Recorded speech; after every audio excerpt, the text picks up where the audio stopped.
Kumusta mga kaibigan? Magandang araw po. Ito mga lods, yung Vulcan Mayon natatakpan ng ulap. Yan po, kung nakikita nyo lahat yan, abot ng tanaw nyo, bali hindi sa amin yan.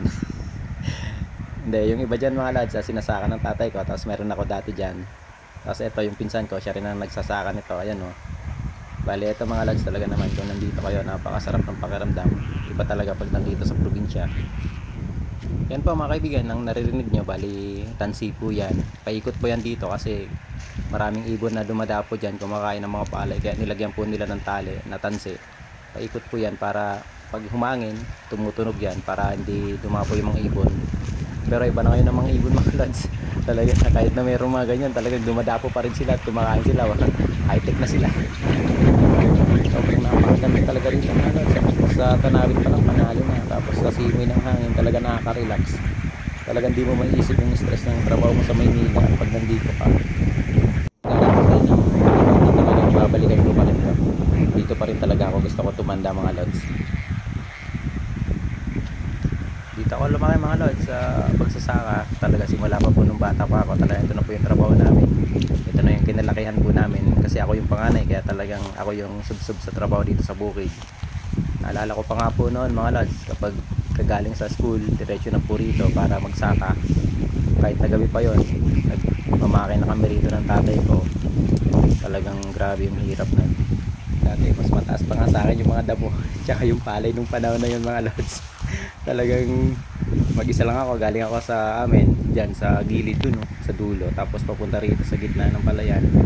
Ang gamit ko lang ng flashlight. Talaga naman, siyempre bata ka pa na nakakatakot, pero hindi ka pwede matakot kasi pagagalitin ka ng tatay mo.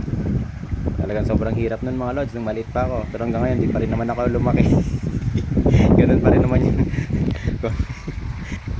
Sa pag naalala ko mga kaibigan, talaga naman noon nung nagsasaka pa kami, tapos maliliit pa talaga, tapos magpuputik pa lang, tapos nag-aalis kami ng kuhol para hindi siya kainin yung mga punla na tinatanim dyan, yung mga bagong tanim.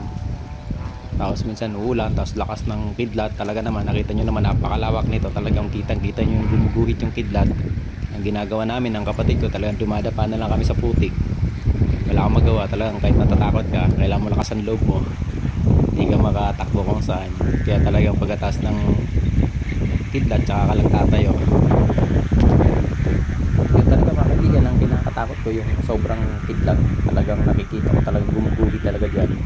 Tapos ang lakas-lakas na ang tagundong ng kulog. Sobrang nakakatakot yun. Tapos nung bata pa talaga ako nun, sobrang hirap talaga nun mga lods. Mahirap pa rin naman ngayon, pero rin nakatulad dati talaga sobra. Ito yung tatay ko. Ito mga lods, kapag walang, hindi pa siya anihan, mga ganyan pa lang, bali nagtatanim din sila ng iba rito sa gilid ng kalsada. Ayan mga lods, yung sitaw katulad nito. Dati nagtatanim ko kami rito ng dahon ng laing, ng gabi, tapos iba pa mga saging, balunggay dyan sa gilid na yan. Minsan di nyo na maabutan yung saging kasi kinukuha na ng iba. Pero ito sa ano naman, di naman gaano kinukuha, may nagtitira naman, hindi naman lahat kinukuha. Kaya ngayon kumuha kami ng tatay ko para bago daw ako bumalik ng Maynila, pagluluto ako ng nanay ko ng masarap na gulay nito, lalagyan ng sili.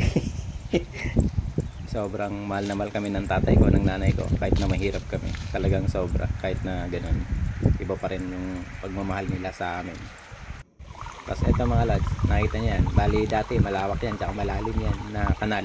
Diyan kami naliligo noon. Talagang ang sarap-sarap ng pakaramdam noon kapag naliligo kayo dyan, lalo ng mga bata pa kayo. Talagang sobrang saya na magtampis ako kayo dyan sa tubig dyan sa kanal. Kaya ako mga kaibigan, bilang dahil sa lagi ako mauwi sa amin dito sa probinsya, sa Bicol, hindi para sa bakasyon, minsan nga double off lang ako, kundi para dalawin at makita ang mga magulang ko, kasi gusto lang ibalik sa kanila yung pagmamahal nila sa amin noon. Kasi medyo ngayon may mga edad na sila, alam mo naman minsan matampuin na yung mga may edad na ganyan, lalo hindi nyo nadadalaw. At isa pa, gusto ko rin makapag-relax, lalo na kapag ganitong panahon, ganitong makikita nyo na talagang sobrang nakaka-relax talaga dito sa probinsya. Iba talaga yung naibibigay na saya ng galak pag nandito kayo sa lupang pinanggalingan nyo. Dati naman mga lods, hindi pa ganito yan noon, na may kalsada na, dati talagang putikan pa lahat yan. Tapos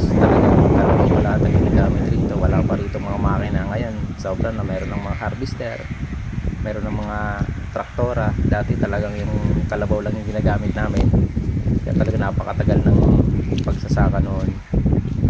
Tapos meron na rin dating kuliglig, yun, marunong ako noon mga lods. Tapos talagang yun ang isa sa ginagamit namin ng tatay ko noon. At kapag ganito mga lods, mga kaibigan, na malapit na yung inihan, talaga naman sobrang saya na namin yan ng mga kapatid ko, kasi makakain na kami ng medyo masarap. Makakabili na kami ng mga sitsirya na di namin nabibili, katulad dati noon ng kiwi, ng Richie. Talagang isa yan, tuwang-tuwa kami yan, makakabili kami yan. Tapos soft drinks dati, paborito namin noon ng kapatid ko, Royal. Tapos talagang sobra, pag nakabili na kami yan, nakapagpakilo na kami ng palay, talaga naman binibili namin yun, kasi minsan lang mangyari yun. Sa loob ng ilang buwan, saka ka lang makakainom ng soft drinks, tapos makakain ng sitsirya, at saka makakainom dati ng Sunny Orange. Sensya na mga lods, mga kaibigan, sa mga kwento ko, talagang naalala ko lang yung kabataan ko nung dito na sobrang hirap.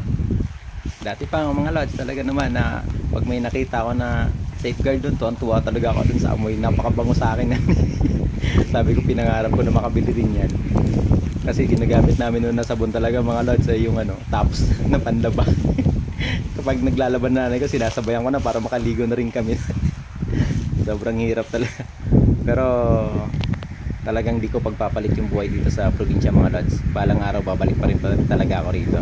Sensya na po kayo, talagang ito lang po talaga yung gusto ko. Magkakaiba naman po tayo ng mga gusto, pero para sa akin the best pa rin po talaga yung buhay probinsya. Maraming salamat po sa panonood at sa pakikinig sa buhay ng aking maalala mo kaya na buhay, dalang buhay dito sa probinsya. Yun lamang po mga lods. Maraming salamat po muli. God bless po, ingat po kayo.